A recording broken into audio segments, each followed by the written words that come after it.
ഇന്ധന വില വർധനവടക്കമുള്ള പ്രതിസന്ധികൾ സ്വകാര്യ മേഖലയിലുണ്ട്. പഴയ ബസ് മുതലാളിമാർ എന്ന സംസ്കാരമൊക്കെ മാറിക്കഴിഞ്ഞു. അത് മുഖ്യമന്ത്രി തന്നെ സൂചിപ്പിച്ചു. ബസ് ഉടമകൾ തന്നെ ജീവനക്കാരായി പോയി ഈ സർവീസ് നടത്തേണ്ട അവസ്ഥയാണ്.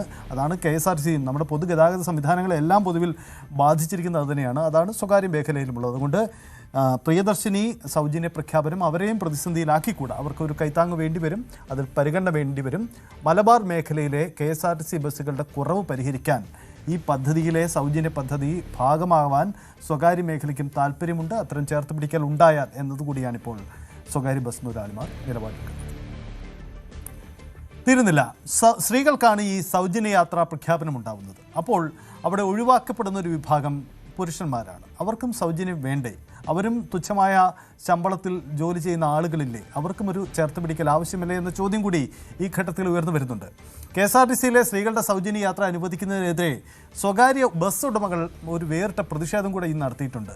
തൻ്റെ ബസ്സിൽ യാത്ര ചെയ്യുന്ന പുരുഷന്മാർക്ക് സൗജന്യ യാത്രയും സ്ത്രീകൾക്ക് മധുരം നൽകിയുമാണ് ആലുവ മാഞ്ഞാലി റൂട്ടിൽ സർവീസ് നടത്തുന്ന ഒരു ലിറ്റിൽ ഫ്ലവർ ബസ് ഉടമ BO ഡേവിഡ് തൻ്റെ പ്രതിഷേധം രേഖപ്പെടുത്തിയത്. സ്ത്രീകളുടെ സൗജന്യ യാത്ര സ്വാഗതം ചെയ്തുവെങ്കിലും ഈ തീരുമാനം സ്വകാര്യ ബസ് വ്യവസായത്തെ തകർക്കുമെന്ന് അദ്ദേഹം ചൂണ്ടിക്കാട്ടി. ഇന്ന് KSRTC ബസ്സിൽ സൗജന്യ യാത്രയെല്ലാം തന്നെ പ്രഖ്യാപിച്ച വലിയ ആഘോഷങ്ങളിലേക്ക് കടക്കുമ്പോൾ എറണാകുളത്ത് ആലുവയിൽ ഒരു സ്വകാര്യ ബസ്സിന്റെ അദ്ദേഹത്തിന് ഒരു പ്രതിഷേധമുണ്ട്. ഇതിൽ എഴുതിക്കുന്ന പോലെ പുരുഷന്മാർക്ക് സൗജന്യ യാത്രയും അതോടൊപ്പം തന്നെ ഇതിൽ യാത്ര ചെയ്യുന്ന സ്ത്രീകളെ മധുരം നൽകിയും സ്വീകരിക്കുമെന്നാണ് പറയുന്നത്. ഏതായാലും ഇത് യാത്ര ചെയ്ത ബസ് ഇപ്പോൾ ഇതിന്റെ ഒരു ആദ്യയാത്രയെല്ലാം ആയിരിക്കുന്നു. അതിൽ യാത്ര ചെയ്ത സ്ത്രീകൾ അടക്കം ഇറങ്ങി വരികയാണ്. എന്തായാലും യാത്രയിലേക്ക് പുരുഷന്മാരടക്കം കടന്നു വന്നിരിക്കുന്നു. നമുക്ക് ആ ബസ്സിലേക്ക് കയറാം. ഇന്ന് സൗജന്യ യാത്രയാണെന്നാ പറഞ്ഞിരിക്കുന്നത്. ടിക്കറ്റ് എടുക്കേണ്ടി വന്നോ? ഇല്ല, എടുത്തിട്ടില്ല. ഏതായാലും സൗജന്യ യാത്രയാണ് ഇതില്. ഏതായാലും ആ ഒരു സന്തോഷം പലരിലും മുഖത്തുണ്ട്. ഇന്ന് ടിക്കറ്റ് എടുക്കേണ്ടി വന്നോ? ഇല്ല, ടിക്കറ്റ് എടുക്കേണ്ടി വന്നു. ഫ്രീ ആണ്? അത് ഫ്രീ ആണ്. ആണോ? ഓക്കെ. സ്ത്രീകളെ മധുരം നൽകിയാണ് സ്വീകരിക്കുന്നത്. മധുരം കിട്ടിയോ? കിട്ടി. ഓക്കെ. എങ്ങനെയാണ് നിങ്ങൾ കാണുന്നത് ഇന്നത്തെ ഒരു യാത്ര? ഇത് KSRTC ബസ്സിലെ ഇന്ന് സൗജന്യമാണ്. KSRTC സൗജന്യമാണ് സ്ത്രീകൾക്ക്. സന്തോഷത്തോടെ കാണുന്നോ തീരുമാനത്തെ? സന്തോഷത്തോടെ കാണുന്നില്ല എന്ന് പറഞ്ഞ ഒരു പ്രസ്ഥാനം നശിക്കാനുള്ള ഒരു കാരണം കൂടി ആവുള്ളത് സ്വകാര്യ ബസ്സുകളുടെ അല്ലേ? അതും ഒരു വിഷയമാണോ? ഒരു 60-70% ആളുകൾ പ്രൈവറ്റിനെയാണ് ആശ്രയിച്ചാണ്. എന്ത് പറയുന്നു? KSRTC കയറുമ്പോ കുറച്ച് ആശ്വാസം ഉണ്ടോ? കാരണം ഇന്ന് മുതൽ സൗജന്യമൊക്കെയാണല്ലോ. ഞങ്ങളുടെ റൂട്ട് പ്രൈവറ്റ് ആണ്, അതുകൊണ്ട് അവസരം കുറവാണ് അല്ലേ? കുറവാണ്. എന്നാലും പൊതുവിൽ അത് സ്ത്രീകൾക്ക് ഉപകാരപ്പെടും തന്നെയാണ്. എന്നാലും ഈ ബസ്സില് ഇന്ന് പുരുഷന്മാർക്കടക്കം ഇത് സൗജന്യ യാത്രയാണ് നൽകിയിരിക്കുന്നത്.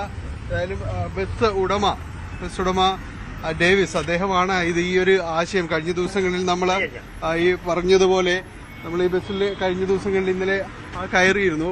പ്രധാനമായ അദ്ദേഹത്തിന്റെ ഒരാശയം ഈ രീതിയിലേക്ക് കൊണ്ടുവന്നത് സ്വകാര്യ ബസ് വ്യവസായം അത് നിലനിന്ന് പോകണം. അതുകൊണ്ട് തന്റെ ഒരു എളിയ പ്രതിഷേധം എന്ന രീതിയിലാണ് ഈ ആശയം പങ്കുവയ്ക്കുകയും ചെയ്തത്. നമുക്കൊപ്പം ഡേവിസ് ഏട്ടൻ തന്നെ ചേരുന്നുണ്ട്. ഡേവിസ് ഏട്ടൻ എങ്ങനെയുണ്ട് ആദ്യ ദിവസം ആളുകള് ഇതിനോടൊക്കെ ഏത് രീതിയിലുള്ള ഒരു പ്രതികരണമാണ് നടത്തുന്നത് ഇതിനകത്ത് കയറുമ്പോൾ? തീർച്ചയായിട്ടും ആളുകളെ പുരുഷന്മാരും വളരെ സന്തോഷത്തോടെയാണ് നമ്മുടെ തീരുമാനം അവർ വെൽക്കം ചെയ്തത്. പ്രത്യേകിച്ച് നമ്മൾ നേരത്തെ തൊട്ട് അറിയിച്ചിരുന്ന പോലെ എല്ലാ പുരുഷന്മാരും അതിനകത്ത് വളരെ സജീവമായിട്ട് അവർ കയറി സഹകരിച്ചു.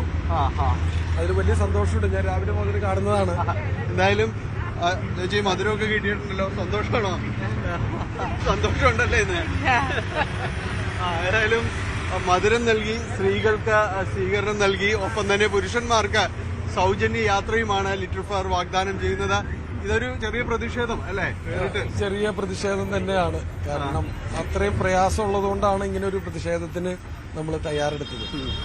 ഈ KSRTCയിലെ ആശയത്തെ എതിർക്കുന്നില്ല, പക്ഷേ സ്വകാര്യ ബസ്സിനെ കൂടി സംരക്ഷിക്കണമെന്നതാണ്. ആ ഒരു ഇത് മാത്രമേ ഉള്ളൂ. അല്ലാണ്ട് സ്ത്രീകൾക്ക് സൗജന്യം കൊടുക്കുന്നത് നമ്മളെതിരല്ല. അതൊക്കെ ന്യായമായ കാര്യങ്ങളാണ്. പക്ഷെ ഞങ്ങൾ നിലനിർത്തണം. അതിനുള്ളൊരു വഴി കാണിക്കാതെ, വഴി തീരുമാനം ഉണ്ടാക്കാതെ ചെയ്തതിലുള്ള അതൃപ്തി മാത്രമേ ഉള്ളൂ. അത് പരിഹരിക്കും. അത് പരിഹരിക്കാൻ സർക്കാർ മുന്നോട്ട് വരുമെന്ന് തന്നെയാണ് ഞങ്ങളുടെ കണക്കൂട്ടൽ. വരും ദിവസങ്ങളിൽ ചർച്ചകൾ എന്തെങ്കിലും തീർച്ചയായിട്ടും ബഡ്ജറ്റിൽ തന്നെ പ്രഖ്യാപനങ്ങൾ ഞങ്ങൾ പ്രതീക്ഷിക്കുന്നുണ്ട്. പക്ഷേ എത്രത്തോളം ഇതിനെ സഹായിക്കാനായിട്ട് പര്യാപ്തമാവും എന്നുള്ളതാണ് ഞങ്ങളുടെ വിഷയം. ചെറിയ ഒരു ആനുകൂല്യമോ ഇളവോ തന്നതുകൊണ്ട് ഇപ്പോൾ കാരണം KSRTC-കൊപ്പം വരുമ്പോൾ സ്വാഭാവികമായിട്ടും സ്ത്രീ യാത്രക്കാർ മാറിക്കഴിഞ്ഞാൽ പിന്നെ യാത്രക്കാർ നഷ്ടപ്പെടാല്ലേ. വലിയ പ്രതിസന്ധി ആണെന്ന് പറഞ്ഞാൽ ഡീസലിന്റെ വില 8 രൂപയാണ് കൂടിയത്. അത് ചെറിയ തുകയല്ല. അപ്പോൾ വലിയ പിന്നെ തീർച്ചയായിട്ടും എന്തായാലും ഇന്ന് ഈ വേറിട്ട ഒരു പ്രതിഷേധം നടത്തുന്നതിലൂടെ അദ്ദേഹം പറഞ്ഞു വെക്കുന്നത് തങ്ങളുടെ മേഖലയെ കൂടി ഇതിലേക്ക് പരിഹരിക്കണം.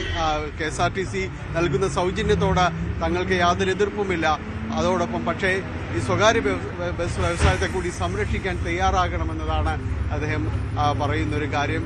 എന്തായാലും ഇന്നത്തെ ഈ ബസ് യാത്രയിൽ പുരുഷന്മാർക്ക് ഈ ദിവസം മുഴുവനും ഈ ലിറ്റിൽ ഫ്ലവർ ബസ്സിൽ സൗജന്യ യാത്രയും ഇതിലേക്ക് എത്തുന്ന സ്ത്രീകളടക്കമുള്ളവർക്ക്, സ്ത്രീകൾക്കും കുട്ടികൾക്കും എല്ലാം തന്നെ, സ്കൂൾ കുട്ടികൾ നിരവധി ഉണ്ടായിരുന്നവർക്കെല്ലാം തന്നെ മധുരം നൽകിയുമാണ് ഇന്ന് സ്വീകരിച്ചത്. വേറിട്ട ഒരു പ്രതിഷേധത്തിന്റെ മുഖമായിരുന്നു ആലുവയിൽ നമ്മൾ കാണുന്നത്. ലിറ്റിൽ ഫ്ലവർ ബസ്സിൽ നിന്ന് ക്യാമറമാൻ മനോജിനൊപ്പം ജാനിപ്പോൾ, ന്യൂസ് 18. നേരത്തെ നമ്മൾ പറഞ്ഞത് തന്നെയാണ്, സ്വകാര്യ മേഖലയും സംരക്ഷിക്കപ്പെടണം, അവർക്കും കരുതലുണ്ടാവണം. ബജറ്റിലാണ് പ്രതീക്ഷകൾ മുഴുവൻ. കൂടുതൽ വാർത്തകൾക്ക് news 18 Keralam YouTube channel subscribe ചെയ്യുക.